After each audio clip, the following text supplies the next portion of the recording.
Hey, what's up, everybody? It's Jay right here. Here with another comic review. Today we're gonna be doing X-Men Fatal Attractions, Book 2, Part 2 of 2. On this one, we start off with X-Men Unlimited. And it's an issue about Magneto. We touch back on his origin story and about how a long time ago he killed this young man and his brother survived. So that brother got older and he's just been full of hate towards Magneto. He's always wanted to kill him. He now works with the government, and the government's creating this special suit and this special like bullets or whatever that can kill Magneto, right? So they want to use them kind of like a needle just to it kind of shoots out needles just to sedate him, not necessarily to kill him. They just want to knock him out and capture him. So Magneto's creating this place called Avalon, and he wants to make one last stop on Earth to say goodbye to his loved ones who have passed away. So he's going to a tombstone, basically, right? And the government's telling this guy, do you want to do it? Somebody has to wear the suit and go do it. And they're still putting themselves in danger because Magneto can still kill you, right? And he's the only one that has enough hate for him to risk his life doing it. And you see him here, he wakes up and he just thinks about Magneto day and night, reads on them, does his research on them, just thinks about what is Magneto up to today, what is he doing. He's obsessed with him. And, hate is a powerful thing. It can take over your life sometimes to certain people, to people that are like weaker, right? And it shows here how he's really just his only reason for waking up in the morning and existing is just to kill Magneto. That's all he has going for himself. And he's right there where the government gives him this suit. He's like, yes, now I have a fighting chance against them. The suit is stealthy, so Magneto can't see you. So he can't see you. Once you shoot this bullet, he'll never see it coming. And he's gonna up the dose to not just knock him out, but to kill him. That's his plan. And they did a great job showing how this guy was so obsessed, and the artwork did a good job of it, and even the writing did as well. And you see how when Magneto goes to say his goodbyes in this tombstone, he's giving a speech about how he's doing this for his people so they could live a better life, and their children and their future children could live a better life amongst other mutants where there isn't any racism towards each other because they're all the same, right? They're all the same race. So he basically wants to kind of make his own country. And when this guy is hearing this speech, he realizes, and just like us, the reader, you get to see who Magneto is. They do a good job playing to his origin and connecting with him, seeing who he is, what makes him tick. And he's doing this for the well-being of. He's not doing it for himself. He's doing it for the future of his people, right? And this guy admires this. He's like, you know what? This guy's like, he's a stand-up guy. Like he's like, think Martin Luther King. Like, wow, this guy's not even doing it for himself. He's really doing so much for so many people, right? He decides not to act and not to shoot it when Magneto doesn't even see him, right? Magneto, right? So now that that drive is gone, he had no reason to exist, no reason to wake up in the morning. So he just decided to kill himself because he had nothing else to live for. And it shows you how, because there's people like this that exist in this world that the only thing that keeps them going is hate. Like they don't want to live anymore. They've already given up on their own lives, and the only reason they keep going is to kind of make sure they butt into other people's lives and make sure they kind of make other people's lives miserable or whatever they got planned that day to make sure they fail at it, right? Like to is all they have in life is hate. That's what's keeping them going. And this guy was one of those. So without that, he really saw no reason to live, and he just killed himself. So that was crazy. The next on this next issue, we concentrate kind of on Storm. We get her background, her origin story, how she used to be a thief as a kid, and she met Professor X back when she was a little kid, and he was a young man. And he knows her past, so he sends her on this mission to steal some things, some information. And the fact that he was sent Storm, it gives you cause to pause, cause Professor X has been doing a lot of little shady stuff lately. He's been getting into reading people's minds without permission and doing these types of things that he normally doesn't do. And now the fact he would ask Storm to steal, that was a former thief. It never pointed out in the book. I like that they do this here. It's up to the reader to see it itself, right? You gotta see it. You gotta know what's going on. If you know the characters, like why would he do this? Why not send Gambit? He's a thief and he's not ashamed of his past, right? Why send Storm, who tries so hard to forget her past? She's a different person now. So, anyways, that's kind of shady of Professor X, and it's planting the seeds for stuff to come later. You see this stuff with him. And she goes, does this mission, and she lets them know when she comes back that she was upset that she was sent. He goes, don't ever ask me to do this again. Powerful moment. You know, you don't ask some little kid to steal for you, especially one of your students. You know, teacher don't do that.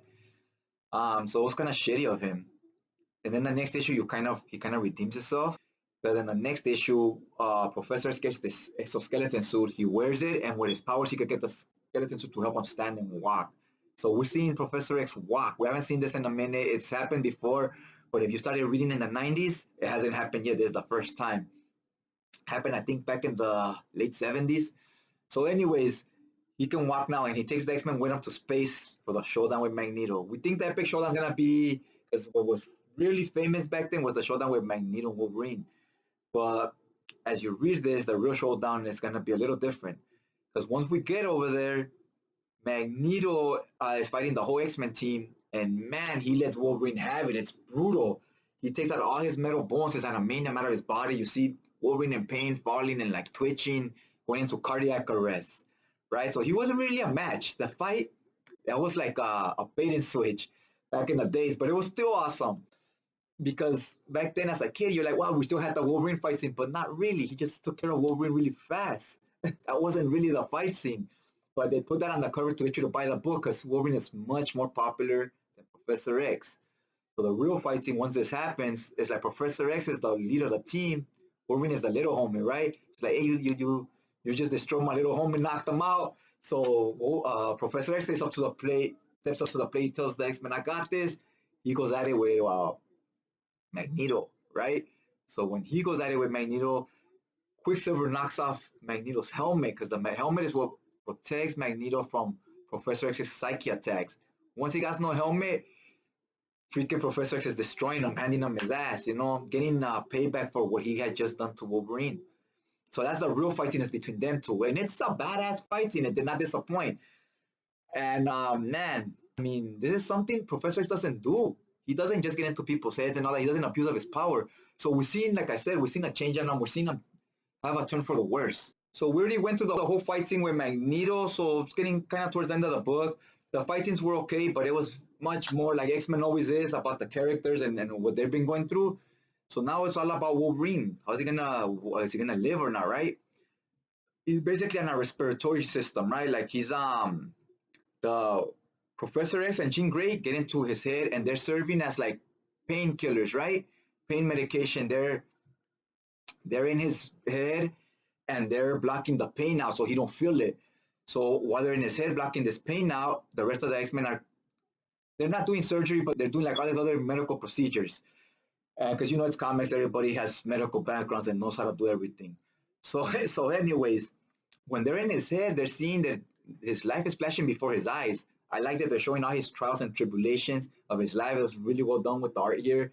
The way they do collages here was pretty cool. And there's this scene where he looks at an angel. Man, that was killer right there. That was killer. Like, he sees an angel. That's the light flashing before his eyes, right? Not just life, but he's seeing the light. And you know what they say? If you see an angel or a man in a black suit reaching to you, giving you their hand, don't reach for it because they're offering you. They're trying to take you to the afterlife. You gotta say no. So he's about to reach for that hand, for the angel's hand, and go with them to the pearling gates. And right when he stops, and then he doesn't do it. So it's like, woo! That was a close one. He almost walked through those gates and almost left with that angel. You know, it was almost OVER for him. But luckily, he stopped, he woke up, and he sees Jean Grey. He reaches for her hand. And you're like, oh, shit. Whew. Right? You were sweating at there for a minute as a kid. You're like, oh, my God. So anyways, he woke up. He was still badly hurt. Once he healed from everything, he's back in the danger room. He's healed physically, but mentally and emotionally, he's not there. He's just not there yet. He went through a brutal, traumatic situation, right? So he's in the danger room fighting. He pops his claws. The claws come out, and they're bone. They're made out of bone, and he's bleeding all over the place. He's in pain. He's in a lot of pain. And I was like, holy shit. I remember in elementary school back then. This was the 90s where comics were very mainstream. Everybody was reading them. It was like watching sort of your favorite TV show. So everybody on school was talking about, did you see Wolverine's claws? He has bone claws now. He has bone claws. Everybody was like wowed by it, right? Because none of us knew this. We didn't know he had bone claws. We thought once this happened, he was probably not gonna have claws anymore. So it turned out this whole time he always had claws. The adamantium just made them metal. But they were there before the Weapon X experiment. So go figure, right? That was like something new and exciting for all of us. So that made me wonder, and all of us as kids, we were all talking like, wait, why is because you constantly reflip through that book all the time. So we're all talking about if he was in pain when the claws came out and he's bleeding everywhere, how come when he had the metal claws, why wasn't he bleeding and crying when the metal claws would pop out? He still had skin, right? Like that was weird. But you know it's comics, so they don't get too technical sometimes. But that's something we need to cover someday, I guess. So, anyways, once this happens, he also realizes he's scared to fight because now his bones can break. Now he knows he can feel pain even more than before. So he's scared to get in fights, and he realizes I am no good to the team this way. If I go into fights with them and I'm scared because I don't feel as confident anymore, because I don't have my superpowers, that can be an issue. So he decides to leave the X-Men. One day he just leaves at night with no questions asked, leaves a letter, and he leaves.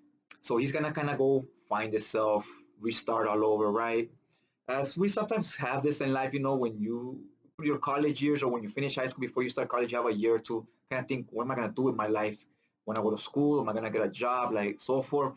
Wolverine constantly does this in the comics as a trope of his. He constantly leaves to reevaluate himself and his life. And this is just one of those times.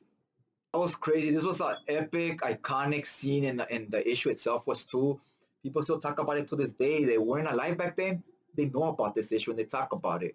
Even people that don't follow comics much remember this from their childhood. Like, hey, I remember that when he had those bone claws. Yeah, yeah, buddy. So yeah, this is one of those. Now we get to Colossus. Earlier in the series, in the beginning of the Fatal Attractions book, he got hit in the head by the Executioner, and he was battling with post-traumatic stress syndrome, PTSD, which became a super hot topic back in 2005. But this book was written back in 95, so it wasn't as popular back then, right? If you get hit in the head, you're having mental issues, you're depressed, so and so, it was chalked up to stop being a weenie, man up, right? As we got more educated on it, we're like, we know these people need help, right? But this was back then. We didn't know what he was going through because when he got hit in the head, he was in metal form. So he stayed in metal form, and plus his parents had just brutally got murdered. His little sister had just died from a disease. So he's going through all these emotions. Plus he's in metal form. He can't turn human because he has that scar on his head. If he turns human, it might kill him. So he's just acting very weird, and he's just questioning fate, soul, and humanity, and all these questions. So he got kind of religious. That's why he sided with Magneto, because Magneto was starting this safe haven. Now that they defeated Magneto, he's back with the X-Men. Professor X says, look, I'm going to get into your head with my psyche. I'm going to help you heal this wound, and help you. That way, once that wound is healed, you could turn back to human. Mission successful. It's kind of like a big therapy session where Professor X is playing the psychiatrist, right? And he's helping Colossus with this. Once Colossus turns back to human, he breaks down. He's very sad. He's crying. And it just shows you, because when he was in metal form, he was bottling all this inside. Now that he's human, he could let that out. He could cry, and kind of shows you sometimes it's okay to cry, and sometimes it's okay to whine about your problems. Me personally, I don't want to always hear people's problems, but sometimes they merit it. You don't know, you gotta be tough. There's certain situations where you do gotta say something, right? Like if my kid gets bullied by another kid or gets touched in a way he shouldn't be touched, I want them to tell me, right? It's okay to cry about certain things. Like, you know, don't just feel, hey, don't be a crybaby, this and that. Like, sometimes they gotta let you know this stuff, right? Depending on what it is. Don't come crying to me because you lost in Call of Duty, right? So there's just, it's a balancing act. And Colossus here, we see him in this panel. He's very emotional on the floor. And it's just all that stuff he was bottling in, like I said, and we just see it here, and it's like it's a very emotional moment. Then you finally start really soaking it in. Now that all the drama moments and the fight scenes with Magneto are over, and they're just having some downtime, now we can concentrate on Colossus. What's been going on with you?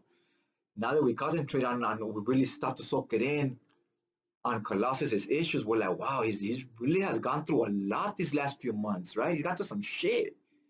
And until the end, when everything is said and done, then we stop to really think about what he's been going through and to really stop and have a chat with him. How do you feel? How's everything, right?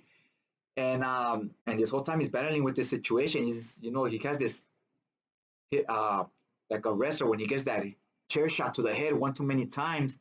He's battling with his depressions and all this stuff. And us, we're like, you've been hitting the head many times with the chair. Like, stop making a big deal, right? And how easy it is to just overlook it, right? And that's kind of what happened with Colossus here. It happened very early in the story. Me as the reader just kind of overlooked it, like whatever. And he's really going through a lot of shit, not just physically with that shot to the head, but just emotionally too. Where his family just died, right? So I thought it was well written in a way that it pointed out to the end. So then you're like, oh shit, we have been neglecting him, right? Man, like I remember this was a very hot topic back in like 05, 06 with the football players, boxers, the wrestlers especially. It became a hot topic. We got new helmets now in the NFL and so forth. So it's a thing. It's a thing for sure. Those hits to the head gotta affect you somehow. Let me know about all that. What you guys think about that? And did you guys notice this when you were reading this book? Did you notice like, hey, he's going through stuff. He just got hit in the head. Were you asking yourself these questions during the story arc? Like, why is he acting weird? And what's up with Professor X too, man? He's I gotta see what's gonna happen with him because he's clearly acting different. But again, it's done in a way where the writer doesn't necessarily point it out to you. He just sows the seeds, and it's up to the reader to find out. If you don't notice it, he'll point it out to you later down the road. So yeah, I had a lot of fun with this. This is our classic story arc right here. And like I said, when you read it, some people might get bored, like, oh, it doesn't have a lot of action stuff, but the stories themselves are interesting. It's just the dialogue can be a little iffy at points. But all in all, I'm glad I read it, refreshed my memory from some of these issues I hadn't read in 25 years when I was like 6 or 7. All right, guys. If you haven't hit that like button, hopefully you do so. If you wanna keep following X-Men and follow that journey with me, hit that subscribe button. That way, I'll keep you notified when I read the next story arc and read it back to you guys and talk about it a little bit. All right, check you guys out next time.